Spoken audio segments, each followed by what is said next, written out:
കോഴിക്കോട് താമരശ്ശേരിയിൽ 10ാം ക്ലാസ്സുകാരൻ ഷഹബാസിനെ കൊലപ്പെടുത്തിയ കേസിൽ അട്ടിമറി സാധ്യതകൾ ആരോപിക്കുകയാണ് കുടുംബം. കുട്ടികൾക്ക് ഒത്താശ ചെയ്ത രക്ഷകർത്താക്കൾക്ക് എതിരെ ഒരു നടപടിയും സ്വീകരിക്കുന്നില്ല എന്നും മുഖ്യമന്ത്രിയെ ഈ വിഷയത്തിൽ കാണുമെന്നും ഷഹബാസിന്റെ പിതാവ് ഇക്ബാൽ പറഞ്ഞു. കേസിലെ പ്രതികളായ വിദ്യാർത്ഥികളുടെ മാതാപിതാക്കൾക്കും കൃത്യത്തിൽ പങ്കുണ്ടെന്ന് തുടക്കം മുതൽ തന്നെ ഷഹബാസിന്റെ കുടുംബം ആരോപിച്ചിരുന്നു. എന്നാൽ പോലീസിന്റെ അന്വേഷണത്തിൽ അത്തരമൊരു കണ്ടെത്തൽ ഉണ്ടായില്ല. തുടർന്നാണ് ആരോപണം കടുപ്പിച്ച് ഷഹബാസിന്റെ കുടുംബം രംഗത്തെത്തിയത്. പ്രതികളായ വിദ്യാർത്ഥികളുടെ മാതാപിതാക്കളിൽ ഗുണ്ടാ ലിസ്റ്റിൽ ഉൾപ്പെട്ടവരുമുണ്ട്. ഇവരെ അറസ്റ്റ് ചെയ്താൽ മാത്രമേ ശരിയായ രീതിയിൽ അന്വേഷണം മുന്നോട്ട് പോകുകയുള്ളൂ എന്ന് ഷഹബാസിന്റെ പിതാവ് പറഞ്ഞു.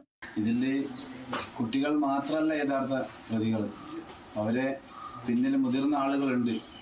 അന്നും ഇന്നും ഞാൻ ഉറച്ചു പറയുന്നുണ്ട്. പക്ഷെ അവരെ പേരിലോ ഒരു ആക്ഷൻ എടുക്കാനോ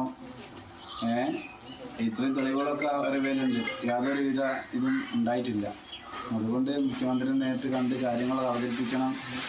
ഇവിടെ കാര്യങ്ങൾ ഇവിടെ തന്നെ നിർബന്ധപ്രകാരമാണ് നമ്മളിപ്പോൾ ഇത് ചോദിച്ചു വാങ്ങിക്കുന്നത്. കണ്ടു കഴിഞ്ഞിട്ട് നീതി കിട്ടണമെന്ന്. ഇനി ഒരു മാതാപിതാക്കൾക്കും ഈ അവസ്ഥയുണ്ടാകരുത്. മകന് നീതി ലഭിക്കണം. കടുത്ത ശിക്ഷ പ്രതികൾക്ക് നൽകണമെന്നും ഷഹബാസിന്റെ അമ്മ റംസീന പ്രതികരിച്ചു. അതിന് നീതി കിട്ടണം. എന്റെ നിർബന്ധപ്രകാരം മുഖ്യമന്ത്രി നേരിട്ട് കാണണം. നമ്മളെ മോനെ നീതി കിട്ടണം. വിദ്യാഭ്യാസ മന്ത്രിയെങ്കിലും തങ്ങളെ ആശ്വസിപ്പിക്കാൻ വീട്ടിലെത്തുമെന്ന് വിശ്വസിച്ചിരുന്നു. ആരെയും കാണാതെ വന്നതോടെയാണ് അങ്ങോട്ട് അപേക്ഷ നൽകി മുഖ്യമന്ത്രിയെ കാണാൻ ശ്രമിക്കുന്നത്. ഇതൊരു രക്ഷിതാവിനും ഒരു അമ്മക്കും അച്ഛനും ഒരു കുട്ടിക്ക് ഉണ്ടാകാൻ പാടില്ല.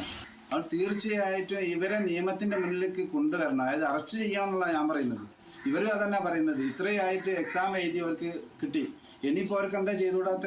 നാളെ അവർ ഞങ്ങളെ വീടിക്ക് നേരെ വന്ന് ആക്രമിക്കാൻ പഠിക്കുമോ? ഇല്ല. താമരശ്ശേരിയിലെ സ്വകാര്യ ട്യൂഷൻ സെന്ററിൽ തുടർച്ചയായി ഉണ്ടായ സംഘർഷത്തിലാണ് 10ാം ക്ലാസ് വിദ്യാർത്ഥി ഷഹബാസ് കൊല്ലപ്പെട്ടത്. കേസിൽ പ്രതികളായ 5 വിദ്യാർത്ഥികളും റിമാൻഡിൽ കഴിയുകയാണ്. Kerala vision news, Kozhikode.